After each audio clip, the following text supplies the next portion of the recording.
Hey, everybody. Happy Mardi Gras. It's Fat Tuesday as you're listening to this, if you are a friend of the show and you listen right away. This is the, I decided, since Dustin and I batch so much of these episodes now so we can live our lives, this episode is the Creature Commando review. This one has had a journey. I was going to make it part of another episode, but it became its whole own beast. It started as Dustin just reviewing the show, and then it became a big old discussion about James Gunn and Warner Brothers and the business, as we like to get into often on this show, the business. So please enjoy Creature Commandos.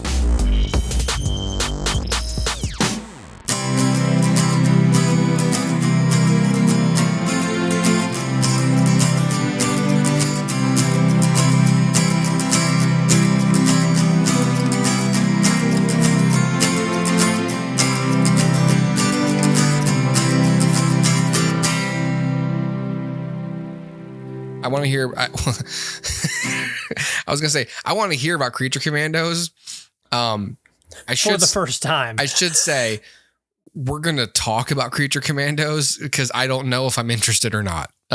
Yes, it sounds silly, Dustin. What the hell is this? General Flagg, you found yourself in the middle of an international incident. Oh, princess.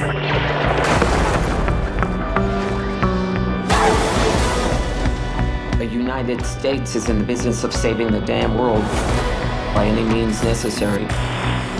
What in the holy hell? Congress said we can't use human prisoners.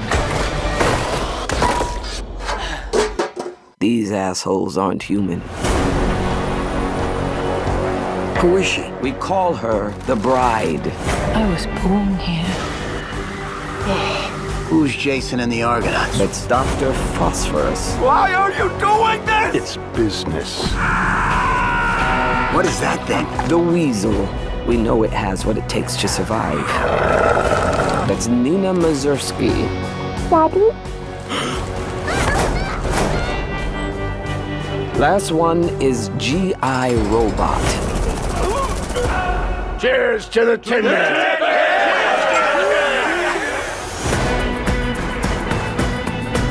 I know you all aren't exactly enthusiastic about this mission. I didn't realize I had a choice.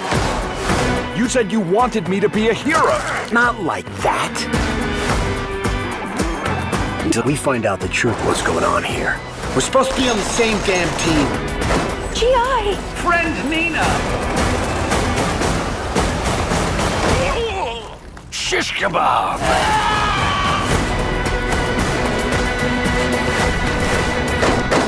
You're always so hyperbolically violent. You need therapy.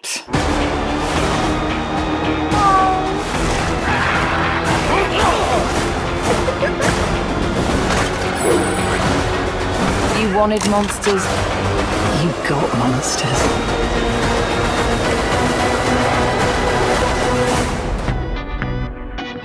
Die, Nazis. He's not a Nazi, G.I. Oh, okay. yeah. Creature Commandos is a new show from DC. I guess it's the first title from the DCU, so this is written, produced by James Gunn. James Gunn, I think, famously calls this first phase Gods and Monsters. So he wanted to start it here. For the life of me, I don't know why. I do not understand that whatsoever. But this is the official start of the DCU. It stars, well, let me tell you what it's about. So it's about a group of creatures, monsters, who are, you know what? Here's the easiest way to explain it. It's Suicide Squad, but with monsters. So they are a group of people who are inmates at a penitentiary, spearheaded by Amanda Waller, played again by Viola Davis, and she sends them on dangerous missions that she wouldn't send normal people into. Yeah. It's just Suicide Squad, but with monsters. Hell, two of these characters were in the Suicide Squad. Yes. Yeah, sort of. So you have. I'm seeing Weasel and Rick Flag in here. So, but this is Rick Flag Sr. Rick Flag Jr. was the one, and yeah. So, so yes, the series is a 7-episode was series. My father. Pretty much. It stars Indira Varma as the bride, Sean Gunn as G.I. Robot and Weasel, Alan Tudyk as Dr. Phosphorus, Zoe Chow as Nina Mazursky, David Harbour as Frankenstein, Frank Grillo as Rick Flag Sr., and a whole host of others. Obviously, Viola Davis, already mentioned Viola Davis as Amanda Waller. Yeah, so the series is about this group of sort of misfit monsters who go on this mission to protect a princess from assassination. And the assassination attempt is by a group of radical sort of incel guys that call themselves the Sons of Themyscira, I think. And they are sort of answering to Cersei, who is typically a Wonder Woman villain. And she's trying to assassinate this princess, start a war, whatever. And her motivations become more clear as the series progresses. However, it begins with the idea that this group of monsters has to stop Cersei from, creating a war by killing the princess. Each episode, it kind of takes a character, one of these mini characters, and delves into their backstory. So there's an episode about G.I. Robot. Where did he come from? What's his backstory? And all the while, what is he doing on this mission? And so each episode kind of gets the focus on one of these characters, and you'll get to know them. It works to varying degrees. Some of them are very interesting. Some of them are less so. Some of them are more one note, like G.I. Robot. I know people tend to love G.I. Robot in this show. I thought his backstory is really one note. He's a robot that was created in World War II to destroy sort of an artificial intelligence that the sole directive is to kill Nazis. And so all he wants to do is kill Nazis. And so as time has marched on and there's fewer Nazis to fight, he becomes sort of, I don't know, like he just gets kind of like anxious and whatever. And then finally he finds a group of, these weird alt-right people and decides like, I'm going to kill all of them. They're Nazis. And so, and they are. And so like there's but that's kind of one note. Like it's a robot who just wants to kill Nazis. And like, that's the whole thing. That's his it's whole not shtick. Incredibly, moving in any kind of way. And so, yeah, like to varying degrees, it's interesting.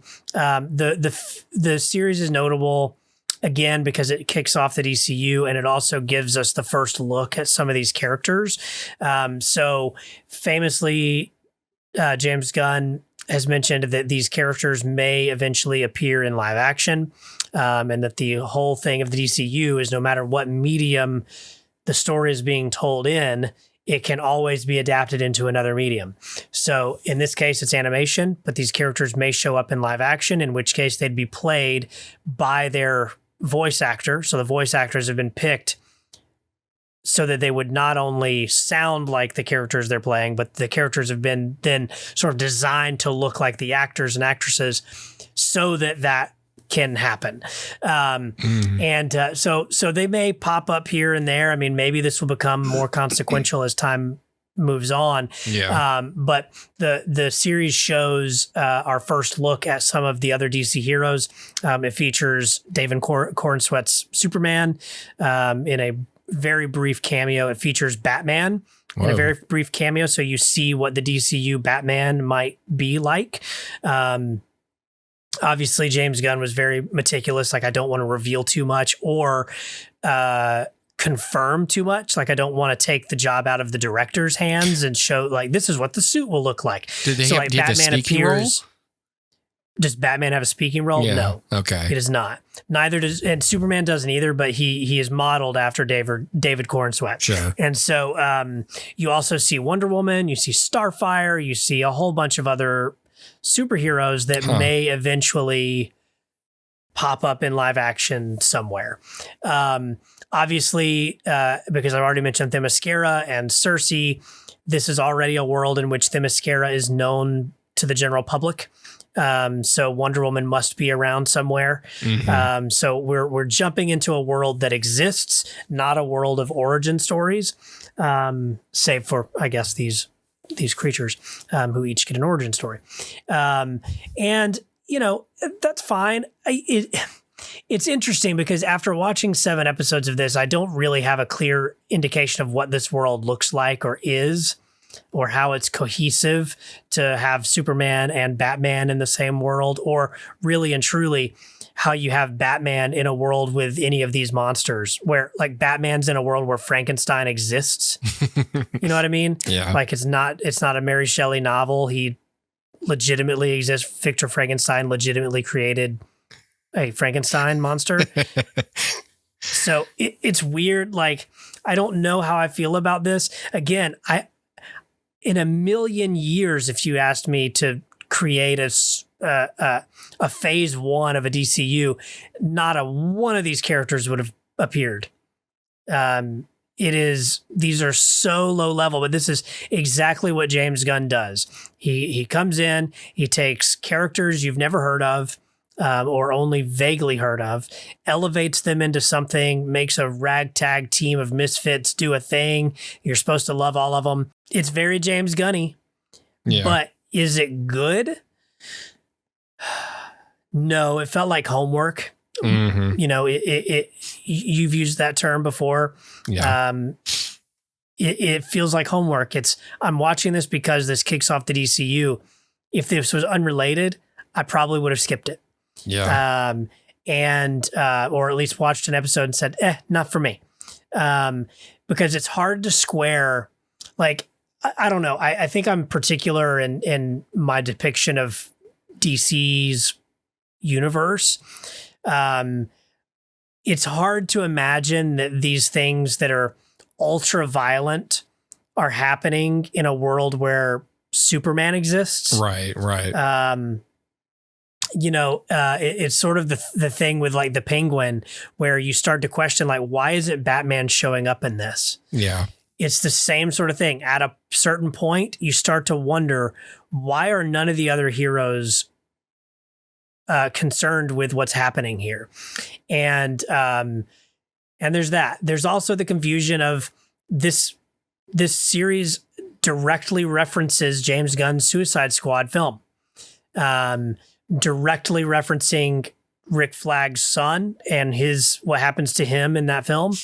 Obviously, Amanda Waller, played by Viola Davis. This is supposed to be that. Yeah. Steve Agee returns as his characters from Peacemaker, and I think he's in the Suicide Squad. Like, this is all supposed to be that. So it also raises the question of, and we talked about this. We've talked about this before. I don't understand the continuity here. James Gunn has said, if it's referenced, then it's canon. If it isn't referenced, it isn't canon.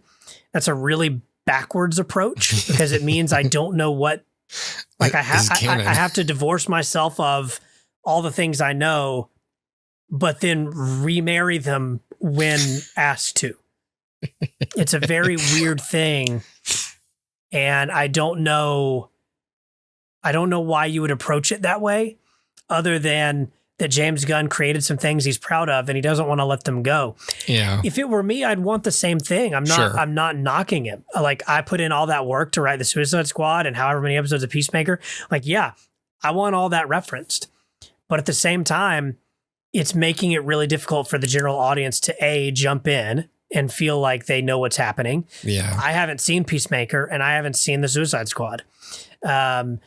So I know what I know by osmosis, not because I've seen it. And so it makes it hard to jump in. And it's also, it just makes the whole thing questionable of like, so now that becomes required viewing for the DCU, but this is the first thing of the DCU. So how can you have both things? If this is your start, they're calling this the start of the DCU, but you have to watch the Suicide Squad before you watch this. for the full picture. So then this isn't the start. That was the start. It also comes off egomaniacal. Sure. It's like, well, my things get to stay. You know, all the things that I did get to stay. Like I made the movies under the old administration, and then I became president. And it's like, we'll keep my things. You know, everything else has to go, but my accomplishments need to stay. It's like, well, that's like you said, that's confusing. And whether it is because no, they're good and I'm in charge, so hell, why not? Why shouldn't I? You know? Yeah. To make matters more confusing, again, I haven't seen Peacemaker. I've seen some things. I've learned some things just from reading about it. Yeah. But James Gunn has gone on record. Season 1 of Peacemaker is canon if it's referenced. But he also has said there's a specific scene, this is spoiler alert, I guess, for the last episode of Peacemaker, where John Cena's Peacemaker meets up with the Justice League. And this is clearly Zack Snyder's Justice League because it features Jason Momoa and Ezra Miller. And the other characters all in silhouette. So they don't have to pay Gal Gadot's fee. Oh my God. And yeah. And he said that clearly isn't canon. Okay, so now you're saying that within one singular season of Peacemaker, something might be canon in one episode and the next episode isn't canon. Yeah. Yep. So how can you possibly wrap your head around what is and isn't canon? How do you divorce yourself from parts of a story? Oh, no, don't want to see it.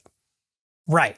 So I'm confused as to what this is, and I think it would have been far more palatable to just start your DCU with Superman and have that Superman not feature any actors from previous works, and you're off to the races with something brand new. That's the easy thing. The other thing that I want to call out, again, James Gunn does what he does and he does it well, but this is now the third time we're watching him take a cast of misfits and make them do work on a mission and become a family. Yep. I've seen it before and it was done better the first time. By you. By him. Yeah. Like this isn't, I'm not even knocking him. I'm complimenting him. You did it so right the first time. Yep. There's no reason to do it again. So to me, watching this, I'm like, okay, like I know how this is going to go. They don't like each other and then they like each other. Mm-hmm. Got it. Yeah. And you have all your misfits that all your, people can be like, that was my favorite one. And the one that says I'm Groot all the time, or the one that's just a weasel, right? Like it doesn't, it all feels samey. Yeah. And I'm looking forward to Superman because I want to see James Gunn branch out and do something different. Yeah. And a little more idealistic too. Yeah, totally. Yeah. More earnest. Yes. And yes. like had they started with that and then given me this at some point, yeah. Okay, fine. Like obviously it's still him doing the same thing. Yeah. But at least it's not the first thing. Like I'm going to come to a new company and Peacemaker excluded, the first two big things I do are the same formula as the thing I was famous for at the other company.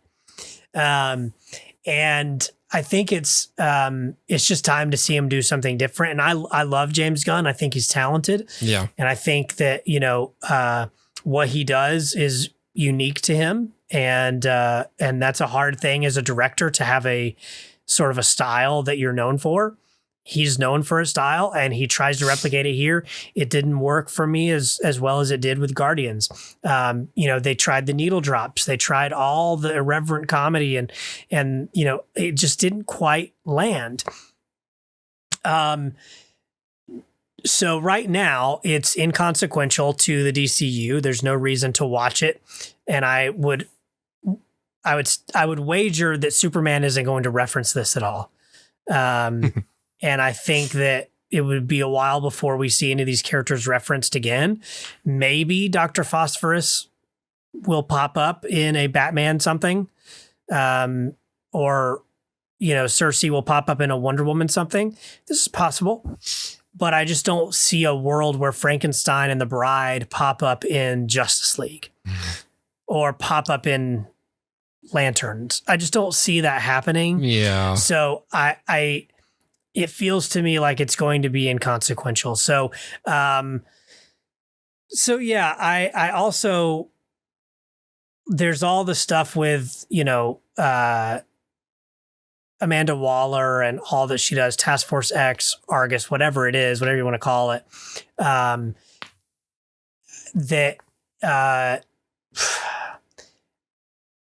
it's just not interesting to me at this point because I feel like we've seen it so much.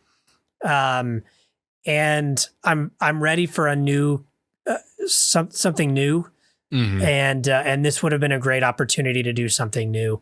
So Amanda Waller is certainly a classic villain and deserves screen time.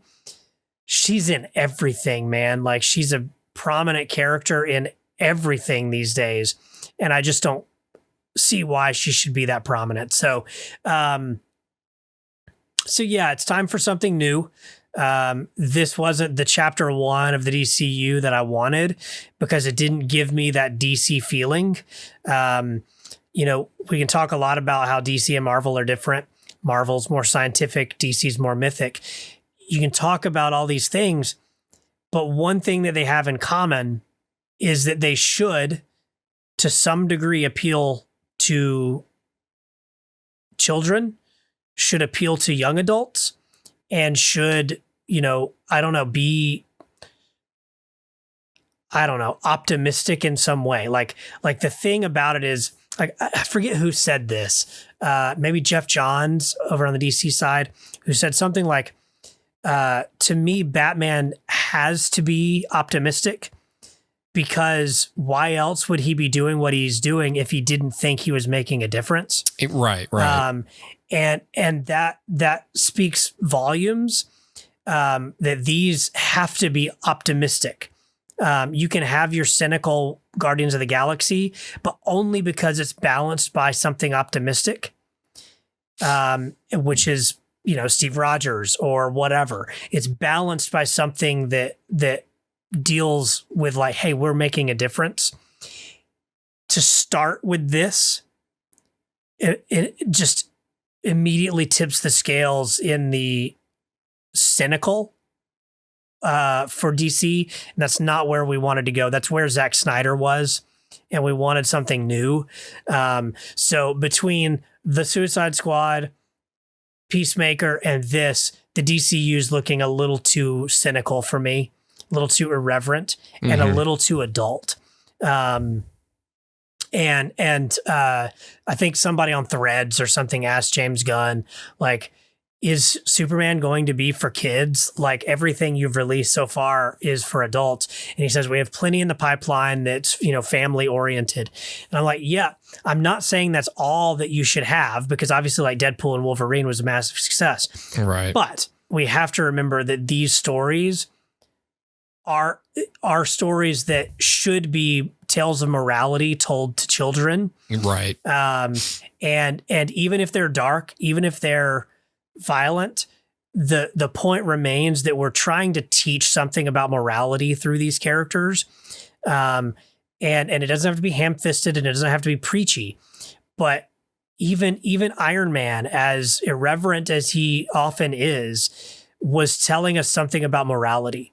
In Downey Jr.'s portrayal, there's a clear vision of what moral and immoral is and what we should aspire to be.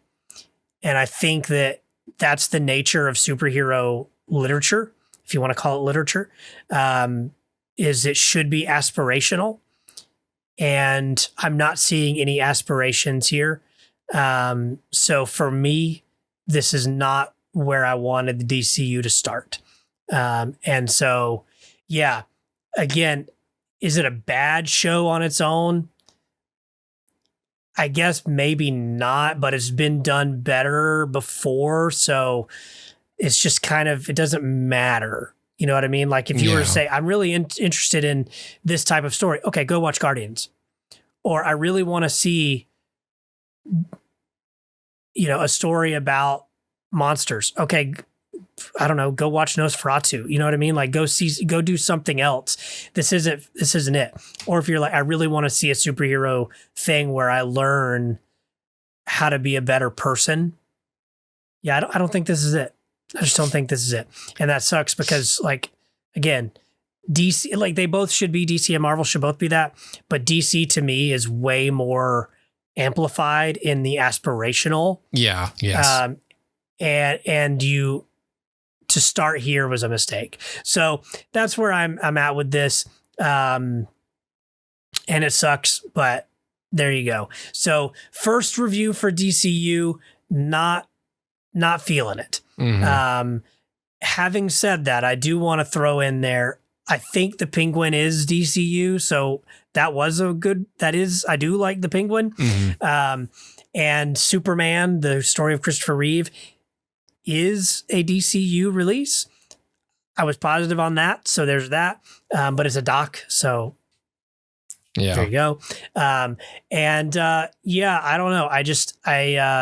And I think maybe we talked about this on the show. Maybe we just in life. The trailer for Superman does seem good. Like yeah. I'm amped up for that. I think that should be great.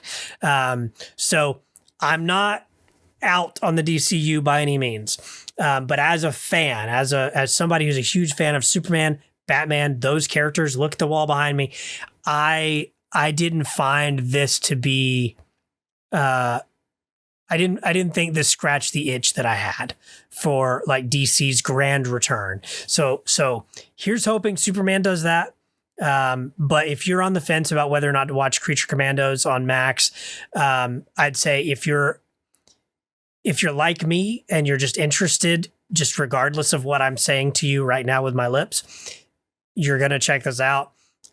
Would I recommend that you check it out? No, probably not. I'd say wait for Superman.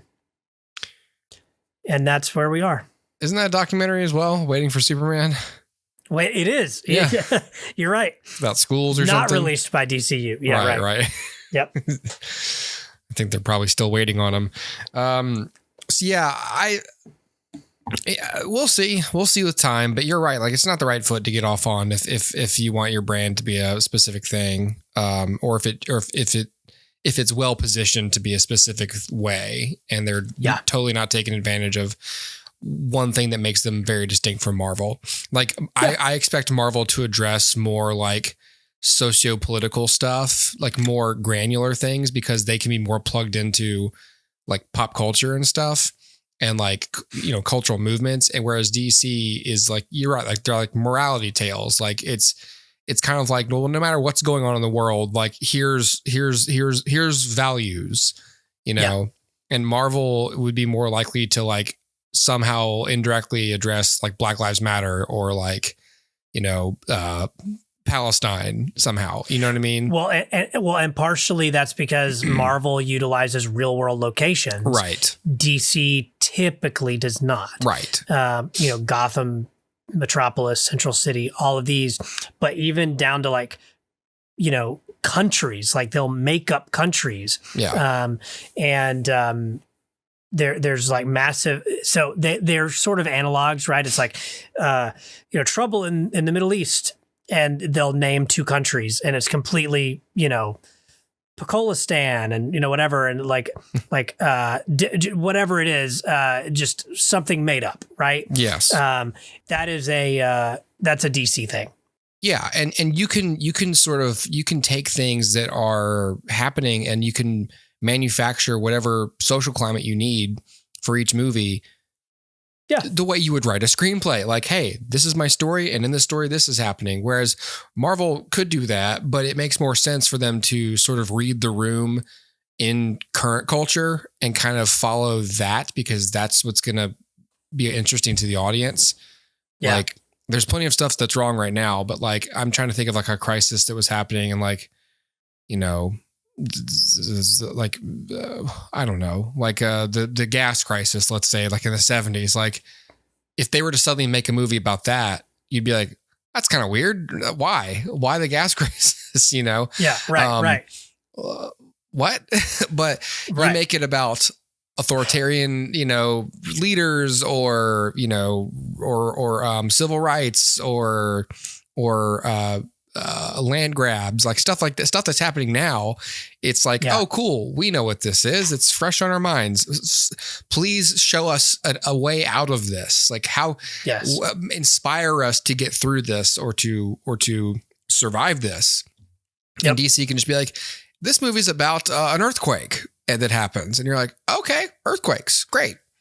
Well, it's interesting because to me, and I'm sure there are tons of, fanboys out there who would be able to refute everything I'm about to say. But like for me, DC, the difference is you mentioned Black Lives Matter. Marvel would directly mention Black Lives Matter. DC would be less likely to. Like, I think now they kind of both do it, but like historically speaking, DC wouldn't have referenced that specifically. They would have said they would have manufactured something else that it becomes a comic analog for it. Like they would have said like metahuman lives matter. You know what I mean? It would have been something that feels similar, but it's not exactly. And then they'll comment on it and you're supposed to do the smart brain thing and connect the dots to what they're talking about. Yeah. The thinking thing, analyze and thoughtfully consider, the smart brain thing, do the smart brain thing and understand that what they're writing about is something that matters in the real world, but it's told through something fictional. Yeah. And Marvel would likely have just outright said what it is that they're talking about. So yeah, I mean, to each their own. I like both. But like to me, you're right. Like DC should be about morality in a way that Marvel doesn't have to be as stringent on. Like Marvel is allowed more of a gray area. It's why the Punisher thrives there, but DC doesn't really have an analog for the Punisher. Like people want to say Batman, and I'm like, no, the second Batman becomes the Punisher, it's not Batman anymore. Look at what Zack Snyder did. Yeah.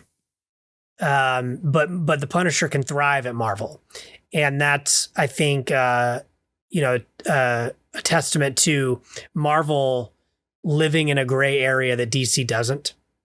Yeah. Or rather, again, historically has not.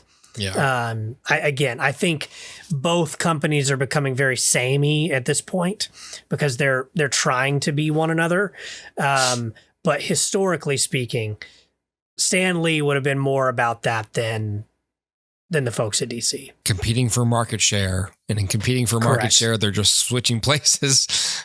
Yes, exactly. Well, yeah, it'll be interesting to see. I mean, this is one of those realities that you really have to be interested in. Otherwise, it's only sad. Is corporate art, corporate IPs and stuff that I just get less and less interested about talking about sometimes. It's because it's always the same story. Like I wouldn't be surprised to hear that like Warner Brothers told James Gunn, like, put something else. Like he probably, what's going to be our first project for the DCU? Probably Superman. That's too far away. What else you got? Do something closer. Yeah. I'm doing Creature Commandos, but that probably should be, put it first. Just make it. Just spitting on, put it first, James. And he's like, oh, okay. Right. Do your job, fulfill your promise to the stockholders. And he's like, okay, yes, sir. And yeah, that's fine. Sure. Whatever. Walked out of the office like Mr. Incredible, squeezing the doorknob. And it's like, okay, I guess we're just putting this first.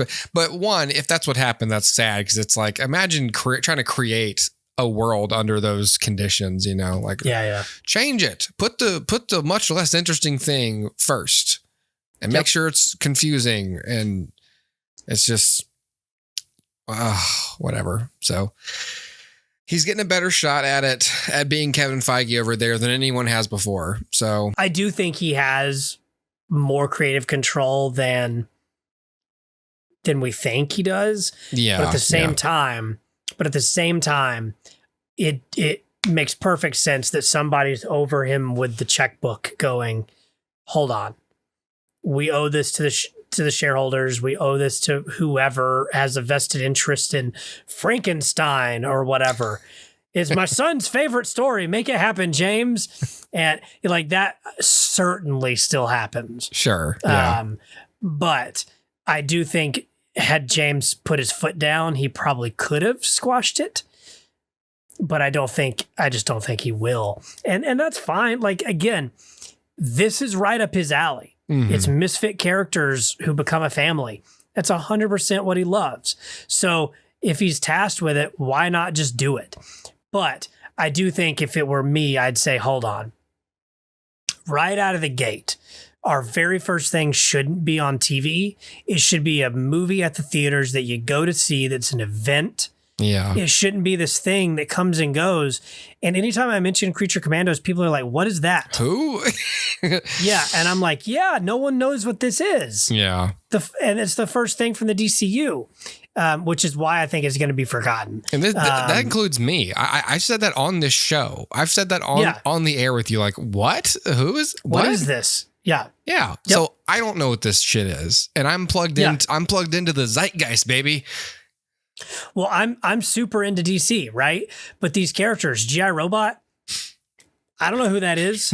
Nina Mazursky, I think she's newer, but I still have no idea who she is. Yeah. You know what I mean? Like Dr. Phosphorus, sure, I got that. But like Frankenstein, yeah, because I know what Mary Shelley wrote. He sounds like a Schoolhouse Rock character. Hey, kids, I'm Dr. Phosphorus. Let's talk about how matches work. Yes. Look at my head. My head's on fire. Yes. Yeah. Well, and also like you have to think about like, okay, if Dr. Phosphorus shows up in a Batman film, right? Batman is going to have to be like the Batman was its own thing, but like whatever James Gunn does is likely going to have to appeal to kids, right? Because you need the Justice League eventually. So if this appeals to kids and Dr. Phosphorus ever shows up in this show, Dr. Phosphorus like touches people and burns a like hand through their skull and their skull just is like blood. And it's just like, he'll like, wow. He essentially, there's like a moment, it's very like Dr. Manhattan-ish where there's like somebody in his way and he just walks through them and they just disintegrate. And because he's so, you know, radioactive and hot. Yeah. It's like he just literally walks through their bones and they just melt. And I'm like, yeah, that ain't going to happen in a Batman film. So what's going to happen is you've got this super like violent, ultra violent Dr. Phosphorus in this. And then he shows up in the Batman and he's going to be kid gloves. You know what I mean? Yeah. I know how this goes. So why even do it? I don't know. It just, whatever. That's why Dr. Phosphorus won't show up in Batman. Well, not to mention, like, you'd have to be telling Batman, like, all right, you're going to have to say with a straight face, I think this was Dr. Phosphorus. Yeah, right. And that's hard to do if you're it's hard to do. You know, it works in print because you're just reading it. Yeah. But the minute you make an adult man say that, it's like, I think this was Dr. Phosphorus. Yeah, right. Phosphorus. Stop right there. The second you say that, it's like, oh, yeah. I don't buy it. But yeah, Creature Commandos. I don't know. See it if you want to, but don't feel obligated. Yeah, that's how everything is these days. I guess so. It's content. Yay! Enjoy the content, you sheep. Eat it. Eat it, fatty. You know you want to. It's important because we say it is. I don't want to go off on a tangent on this, but like what this always makes me think of is someone had to have said explicitly in a meeting at some point in the last 15 years, like they'll either watch it because they like it or they'll watch it because they don't want to have to learn later that it's important and then go binge it and catch up. Yep. They don't want to be left behind. Yep. Someone had to have pointed out like the inevitability of people watching these things. It's like, who gives a shit? Just make it seem just important enough that they can't skip it. It's like they're either into it or they're into something that it's related to. Right. And it's like, oh, it's so diabolical that was either conceived that way or someone noticed like, hey, have you ever noticed that people end up watching everything we make because they have to? And then brilliant, Johnson. Brilliant. Everyone. Yes. Stop working so hard. Yes. You don't have to try anymore. Start cutting corners. Correct. Yeah. Story, who cares?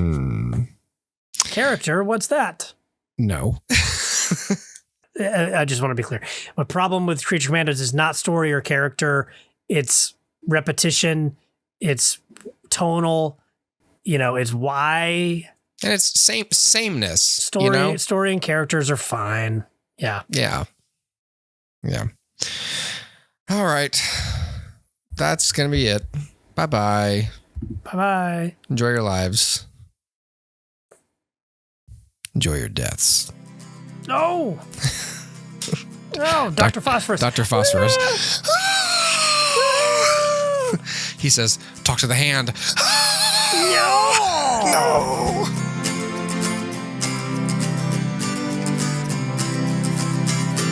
Enjoy your death. Talk to the hand. No.